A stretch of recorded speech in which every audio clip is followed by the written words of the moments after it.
సిద్ధివినాయక స్వామదేవతాయ నమః తదోధ్యాయ ప్రారంభాః. పూర్వము శౌనకాది మహర్షులందరూ కూడా సూత మహాముని వద్దకు వెళ్ళి సత్రయాగం జరుగుతున్న సందర్భంలో సూత మహాముని వద్దకు వెళ్ళి ఆ యొక్క సూత మహాముని చూసి, ఓ సూత మహాముని, సకల కథా విషాదుడు నీవయ్యా, కావున విఘ్నేశ్వరికి ఉత్పత్తియు మరియు చంద్రదశ దోష కారణముగా జరిగినటువంటి వృత్తాంతము మాకు తెలుపవయ్యా అని అడుగగా ఆ యొక్క సూత మహాముని ఈ విధముగా చెప్తున్నారు. ఓ శౌనికాది మహర్షులారా, పూర్వము గజాసురుడు అనబడే రాక్షసుడు ఉండేటివాడు. అతడు శివుడి గురించి ఘోర తపస్సు చేసినాడు. ఆ యొక్క తపస్సుకు మెచ్చి శివుడు ప్రత్యక్షమై ఏమి వరం కావాలో కోరుకోవయ్యా అనుగానే ఆ యొక్క గజాసురుడు, నీవు ఎల్లవేళ కూడా నా వందు యువతల ముందే నివసించవలసిందిగా కోరుచున్నానయ్యా సాంబయ్య అని అడుగుగానే ఆ యొక్క గజాసురుడు మాట విని నీవు చెప్పిన వాక్యాలే అవునుగాక అని చెప్పి పరమేశ్వరుడు గజాసురుడు యొక్క గర్భస్థంలో ప్రవేశించి సుఖముగా ఉన్నాడు. ఇటు చూస్తే పతిజార తెలియక పార్వతీదేవి రకరకాల అన్వేషిస్తూ కొన్ని రోజులకు కొంతమంది వలన గజాసుర గర్భంలో పరమేశ్వరులను తెలుసుకొని హరిని సమీపించి నమస్కారం చేసి, ఆనాడు భస్మాసుడు యొక్క బాధ నుండి నా యొక్క పతిని రక్షించిన వాడవయ్యా, కావున నా యొక్క పతిని రక్షించవయ్యా అనేక విధంగా ప్రార్థించగా ఆ యొక్క శ్రీహరి ఆమెను ఊరడింపజేసి కైలాసము వెళ్ళవమ్మా అని చెప్పి ఆ యొక్క విష్ణుమూర్తి బ్రహ్మ దేవతను కూడా పిలిచి గజాసుడి యొక్క సంహారను గంగిరెద్దు మేలమే యుక్తమని నిశ్చయించుకొని అందరినీ పిలిచి నందీశ్వరుని యొక్క గంగిరెద్దుగా అలంకరించి చెరుగంటలు ధరింపజేసి తాను కూడా చిత్ర విచిత్రమైన వాద్యములు పట్టుకొని గజాసుర యొక్క పురంలోకి వెళ్ళినాడు. ఆ యొక్క గజాసురపురములో ఈ యొక్క శ్రీమన్నారాయణుడు చిత్ర విచిత్రముగా గంగిరెద్దు చేత మేళము చేయించుండగా అది ఆ నోట ఈ నోట గజాసురుడు విని ఆ గంగిరెద్దు వాళ్ళని పిలుచుకోనండి అని చెప్పి తీసుకుని తన యొక్క సభాస్థలి ముందు ఆడింపజేసినాడు. ఆ యొక్క ఆటను చూసి మైమరిచి ఆ యొక్క గజాసురుడు అడుగుతున్నారు, ఓయి మీకు ఏమి వరం కావాలో కోరుకోండి అడుగుగానే గంగిరెద్దుల మేళం రూపమైనటువంటి శ్రీమన్నారాయణుడు,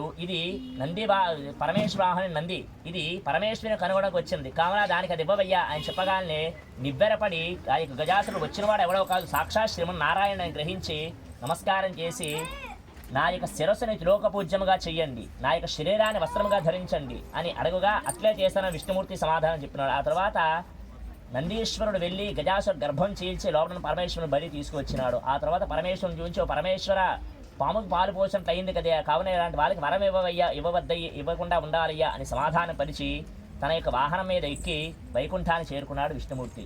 ఇటు పరమేశ్వరుడు నందీశ్వరుని చూచి కైలాసం వేగంగా బయలుదేరాడు. ఈ రకంగా బయలుదేరిన పరమేశ్వరుడి విషయాన్ని పార్వతీదేవికి కొంతమంది చెప్పినారు. వెంటనే పార్వతీదేవి భర్త రాకతో నిరీక్షిస్తున్న పార్వతీదేవి ఆనందం చెంది ఒక అభ్యంగన స్నానం చేసుకుందని నిశ్చయించుకుని ఒక బాలుని ప్రతిమను తయారు చేసి ద్వారం వద్ద ఉంచి దానికి ప్రాణం పోసి ఆమె లోపలికి వెళ్ళి అభ్యంగన స్నానం చేసుకున్న ఆమె అభ్యంగన స్నానం చేసుకుంటూ ఉండగా ఇక పరమేశ్వరుడు వచ్చి నందీశ్వరుని అవరోహించి లోపలికి వెళ్ళడానికి ప్రయత్నిస్తున్న బాలుడు అడ్డగింపగా కోపవశుడై ఆ యొక్క పరమేశ్వరుడు త్రిశూలంతో పిల్ల బాలుడు యొక్క శిరస్సుని ఖండించినాడు. ఆ తర్వాత లోపలికి వెళ్ళిపోయినాడు. ఆ రకంగా వెళ్ళినటువంటి పరమేశ్వరుడు లోపలి ప్రియ సంభాషణలు చేయొచ్చు భార్యతో బాలుడి విషయం వద్ద చర్చించినారు. ఆ రకంగా చర్చించిన తర్వాత పరమేశ్వరుడు బాధపడి పార్వతీదేవి దగ్గర శోకించి ఆ పార్వతీదేవి పరమేశ్వరుడు బయటికి వచ్చి మృతుడైపడి ఉన్న బాలుని చూచి తను తెచ్చిన గజాసుర యొక్క శిరస్సు ఏదైతే ఉందో శిరస్సుని బాలుకి అతికించి ప్రాణం పోసినాడు. ఆ తర్వాత పార్వతీ పరమేశ్వరు ఇద్దరు కూడా పిల్లవాడిని అల్లారు బుద్ధిగా పెంచున్నారు. ఈ రకంగా పెంచున్న పార్వతీ పరమేశ్వరుడు కొన్ని రోజులకు కుమారస్వామి జనించినాడు. ఇతడు మహాబలశాలి మహాపరాక్రమశాలి. ఇతడు దేవతలకు అధిపతిగా ఉన్నాడు. ఈ యొక్క కుమారస్వామి దేవతలకు అధిపతిగా ఉన్నాడు. ఈ యొక్క కుమారస్వామిని దేవతలు అందరూ కూడా సేవిస్తూ ఉన్నారు. ఈ విధంగా జరుగుతుండగా ఒకనాడు ఋషులు మునువులు దానవులు అందరూ కూడా పరమేశ్వరుడికి వెళ్ళి, ఓ పరమేశ్వర, విఘ్నములు తొలగించుకోకుండా ఆధిపత్యంగా పెట్టవయ్యా అడుగుగానే ఆ యొక్క పరమేశ్వరుడు చూచి నా యొక్క పెద్ద కుమారుని పెడతానంటే ఆ యొక్క కుమారస్వామి అన్నయ్య గారు మరుగుజ్జువాడు అసమర్థుడు అనిహీనుడు, కావున ఆ యొక్క ఆధిపత్యం నాకేమంటే నాన్నగారు అడుగుగానే పరమేశ్వరు రుద్రవైపు చూచి ఎవరైతే 84 లక్షల కోట్ల నదుల్లో స్నానం చేసి ముందుగా నా వద్దకు వస్తారు వారికి విఘ్నాధిపత్యం ఇస్తానని సమాధానపరచగానే ఏమాత్రం ఆలోచించకుండా ఆ యొక్క కుమారస్వామి తన యొక్క వాహనమే నెమల మీద ఎక్కి బయలుదేరినాడు. ఇటు చూస్తే బుద్ధి సూక్ష్మ బుద్ధి కలిగిన వాడు ధర్మబుద్ధి కలిగినటువంటి ఆ యొక్క గజానుడు తండ్రి వద్దకు వెళ్ళి, తండ్రి నా యొక్క అసమర్థత నా శక్తియుక్తులు మీకు తెలియని కావున నాకేమైనా ఉపాయం తెలుపుకుని అనగానే, కుమార, నారాయణ యొక్క మంత్ర జపం చేసినచో అన్ని నదుల్లో స్నానం చేసిన ఫలితం వస్తుందయ్యా, కావున ఇక్కడ కూర్చొని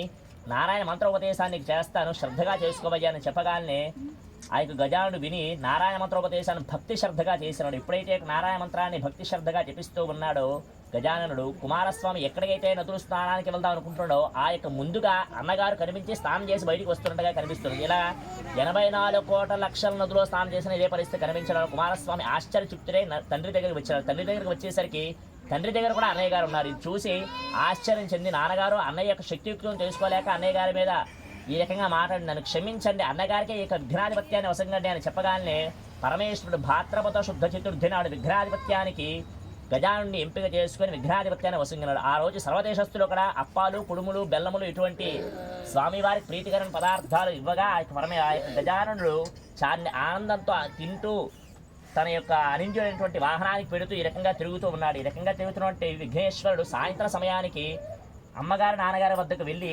నమస్కారం చేద్దామని చెప్పి 2 చేతులు పైకెత్తి భూమికి ఆంచ ప్రయత్నించగా ఆ యొక్క చేతులు భూమికి ఎంత మాత్రం ఆనట్లేదు. ఇదంతా కూడా పరమేశ్వర శిరస్సు మీద చంద్రుడు చూసి వికటాట్టహాసముగా నవ్వినాడు. చూసి చంద్రుడు దృష్టి వల్ల ఆ యొక్క పిల్లవాడు యొక్క ఉదరం ఏదైతే ఉందో పొట్టలోంచి పదార్థాలు బయటికి వచ్చి పిల్లవాడు మృతి చెంది పడి ఉన్నాడు. ఆ తర్వాత పార్వదేవి శోకించి, ఓ చంద్రుడా, నీవు చూడడం వల్ల నా యొక్క కుమారుడికి మృతి చెందినది కావున నేను చూసిన వారందరూ కూడా నీలాపనింద్ర పాలైపోదురుగా. కానీ ఆగ్రహ జ్వాలావేశాలతో అమ్మవారు శపించినారు. ఎప్పుడైతే అమ్మవారు శపించారో ఆ సమయానికి సప్త ఋషులు కూడా అగ్నిహోత్ర యొక్క యజ్ఞము పూర్తి చేసుకుని అగ్నిహోత్రుల చుట్టూ ప్రదక్షిణ చేస్తున్నారు. ఈ యొక్క ఋషిపత్తులు ప్రదక్షిణ చేస్తూ చంద్రుని చూడడానికి కారణం చేత ఋషిపత్తుల మీద అగ్నిహోత్రుడి మోహం కలిగి ఆ యొక్క ఋషిపత్తుల మీద అగ్నిహోత్రుడి మోహం కలిగింది. ఇది వెంటనే ఆ యొక్క భార్యను స్వాహాదేవి గ్రహించి అమ్మో ఋషిపత్తులను మోహించరా ఉద్దేశంతో తానే ఆ యొక్క రూపాన్ని ధరించి ఋషిపత్తులుగా భ్రమింపజేసినది భర్తకి. అది చూసి ఋషులు ఆహా వారు అగ్నిహోత్రుల దగ్గర ఉన్న మా భార్యలే అని శంకించి వాళ్ళని విడిచిపెట్టి వెళ్ళిపోయినారు. ఇదిలా జరుగుతూ ఉండగా బ్రహ్మాదేవత కూడా వెంటనే కైలాసానికి వెళ్ళి మృతుడైపోయిన పిల్లవాడిని చూసి లేపి ప్రాణం పోసి పార్వదేవికి ఇవ్వగానే పార్వదేవి ఆనందించినది. అప్పుడు ఋషులు అందరూ వెళ్ళి అమ్మా నీవు ఇచ్చినటువంటి ఈ యొక్క శాపం కారణం చేత లోకాలన్నీ కూడా అతలాకుతలం అయిపోతున్నాయి తల్లి, కావున దీనికి ఉపాయం తెలుపమమ్మ అనగానే ఆ యొక్క పార్వదేవి చూసి పిల్లవాడిని చేరదీసి ముద్దులాడుతూ ఎవరైతే భాద్రపద శుద్ధ చతుర్థి నాడు తప్ప మిగిలిన రోజులో చూసినా దోషం రాదు, భాద్రపద శుద్ధ చతుర్థి నాడు చంద్రుని దర్శించడంతో దోషాలు వస్తాయి అని అమ్మవారు శాప విముక్తి చెప్పగానే ఈ యొక్క ఋషులు దానవులు మునులు అందరూ కూడా అమ్మవారు నమస్కారం చేసుకొని మరలా నిజగృహానికి వెళ్ళిపోయినారు. ఈ రకంగా కాలం గడిచిపోయినది. కొంతకాలానికి ఇలా కాలం గడవగా ద్వాపరయుగం వచ్చినది. ద్వాపరయుగంలో ద్వారకావాసుడు శ్రీకృష్ణుడు ధర్మ సందేహాల రీత్యా నారద మహర్షితో చర్చిస్తూ ఉన్నాడు. ఆ చర్చలు ఉదయం నుంచి సాయంత్రం పూర్తి అయిన తర్వాత నారద మహర్షి, ఓ కృష్ణ పరమాత్మ ఈరోజు భాద్రపద శుద్ధ చతుర్థి కావున ఎవరు కూడా చంద్రుని చూడరాదు అని చెప్పి పూర్వ విషయము చెప్పి నారదుడు తన యొక్క కైలాసంకి బయలుదేరినాడు. ఈ రకంగా వెళ్ళిపోయిన తర్వాత కృష్ణ పరమాత్మ ఒటులు పిలిచి ఈరోజు ఎవరు కూడా చంద్రుని చూడరాదంట అని రాజ్యమంతా చాటింపు వేసినాడు కృష్ణ పరమాత్మ. కానీ తను గోష్ఠప్రియుడవు చేత పాలు పితుకుచు ఆవు పాలలో చంద్రుని యొక్క ప్రతిబింబాన్ని చూసినాడు కృష్ణుడు. ఆ తర్వాత కృష్ణుడు చూసి ఆహా నాకు ఎట్టి నీలాపనిందల వచ్చును అని ఆలోచించుకున్నాడు. ఆ తర్వాత 2-3 రోజులకు సప్తజిత్తు తన యొక్క శమంతకమైన మణిని పట్టుకొని శ్రీకృష్ణ పరమాత్మను తెచ్చి కుశల ప్రశ్నలు వేసి శమంతకమని చూపించింది. రోజుకి 8 బారులు బంగారం వస్తుందయ్యా కృష్ణ అని చెప్పగానే, ఓ సప్తజిత్తు ఈ యొక్క మణి నాకు ఇస్తావా అంటే, లేదు లేదు ఇది ఎవ్వరికైనా ఇవ్వను, ఇది నాకు సూర్య యొక్క వరప్రసాదంగా దొరికింది కావున ఇవ్వనని చెప్పగానే ఆ శమంతకమని విషయాన్ని విడిచిపెట్టినాడు కృష్ణ పరమాత్మ. శమంతకమని పట్టుకొని సత్రజిత్తు ఇంటికి వెళ్ళిపోయినాడు. ఈ రకంగా ఇంటికి వెళ్ళిన సత్రజిత్తు కొన్ని రోజులకు తన యొక్క తమ్ముడు ప్రసేనుడు అనబడేటువంటి ప్రసేనుడికి ఆ యొక్క మణిని ఇచ్చినాడు. ఆ యొక్క మణిని ప్రసేనుడు కంఠమున ధరించి అడవికై పోయినాడు. అడవికి వెళ్ళి వేటకి వెళ్ళినటువంటి ప్రసేనుడు మణిని పెట్టుకుని ఉండగా ఒక సింహము ఆ యొక్క మణిని మాంసఖండముగా భ్రమించి ఆ యొక్క ప్రసేనుడిని చంపి ఆ యొక్క మణిని తాను తీసుకుని పోవుచుండగా భల్లూక మహారాజు జాంబవంతుడు చూచి ఆ యొక్క సింహాన్ని వధించి ఆ యొక్క మణిని పట్టుకొని తన కుమార్తె జాంబవతికి అందజేసినాడు. ఆ యొక్క జాంబవతి ఆ యొక్క మణితో ఆడుకొని చుండగా సత్రజిత్తు ఆ యొక్క కృష్ణ పరమాత్ముడు నేను మణి ఇవ్వలేదని ఆలోచించి నా యొక్క తమ్ముడిని చంపి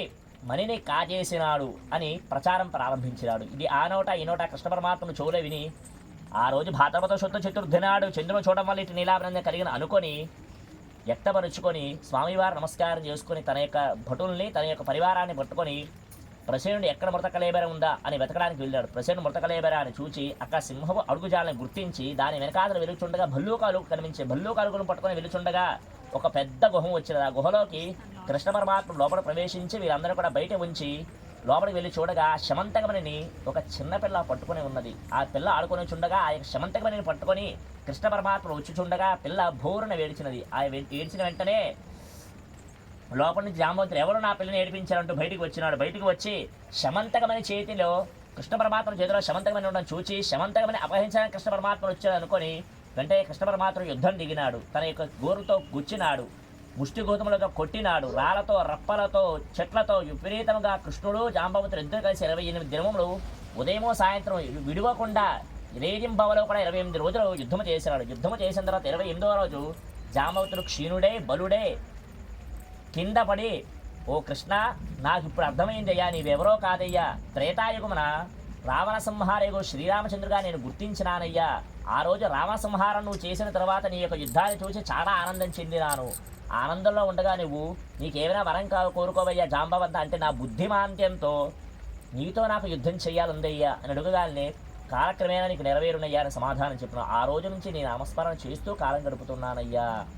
ఈ రోజు నువ్వు వచ్చినవాడు ఎవరో కాదయ్యా, సాక్షాత్ రామస్వరూపమయ్యా, నాకు అర్థమైందయ్యా, నా యొక్క శరీరం శిథిలం అయిపోయిందయ్యా, నా యొక్క ప్రాణం పోయేట్లుందయ్యా, రక్షించవయ్యా, ఆర్తిజన పోషక దీనబాంధవ రక్షణని స్వామివారిని కృష్ణ పరమాత్ముడిని నమస్కారం చేసుకునగా కృష్ణ పరమాత్ముడు వెళ్ళి తన యొక్క చేతితో ఆ యొక్క జాంబవంతుడి శరీరం అంతా నెమరగానే శరీరం అంతా కూడా మళ్ళీ శిథిలావస్థ నుంచి పునరావృత్తి స్థితికి వచ్చింది. వెంటనే జాంబవంతుడు విషయాన్ని తెలుసుకొని శమంతకమని కృష్ణ పరమాత్మ ఇచ్చేయో కృష్ణ, అదే కాదయ్యా, నా కుమార్తెను జాంబవంతుడు కూడా నీ వివాహం చేసుకోవయ్యా అని చెప్పి గుహలోంచి బయటికి రాగానే విషయాన్ని పరివారంతో చెప్పి కృష్ణ పరమాత్ముడు జాంబవంతుణ్ణి జాంబవతిని ఆ యొక్క మణిని పట్టుకొని సత్రజిత్తు వద్దకు వెళ్ళి విషయాన్ని పూర్తిగా చెప్పగానే సత్రజిత్తు బోర్ను విలపించి, అయ్యో కృష్ణ, నీ మీద ఎన్ని నీలాపనిందులు వేసానయ్యా, ఇంత దోషం నాకు వచ్చిందా, కావున ఆ యొక్క మణిని నా కుమార్తెని సత్యభావం నీవే వివాహం చేసుకోవయ్యా అని చెప్పగానే కృష్ణ పరమాత్మ, మాకు కన్యామణి చాలు, ఈ మణి మాకు అవసరం లేదని మణినిచ్చి సత్యభామను జాంబవతిని వివాహం చేసుకున్నాడు. ఆ సమయంలో ఋషులందరూ కూడా చూచావు, కృష్ణ, ఈవంటే శక్తియుక్తులు కలిగిన వాడు కాబట్టి ఈ యొక్క నీలాపనిందులు మాపుకున్న మాలాంటి వరకు వస్తే మేమేం చేయాలయ్యా అని అడుగుగానే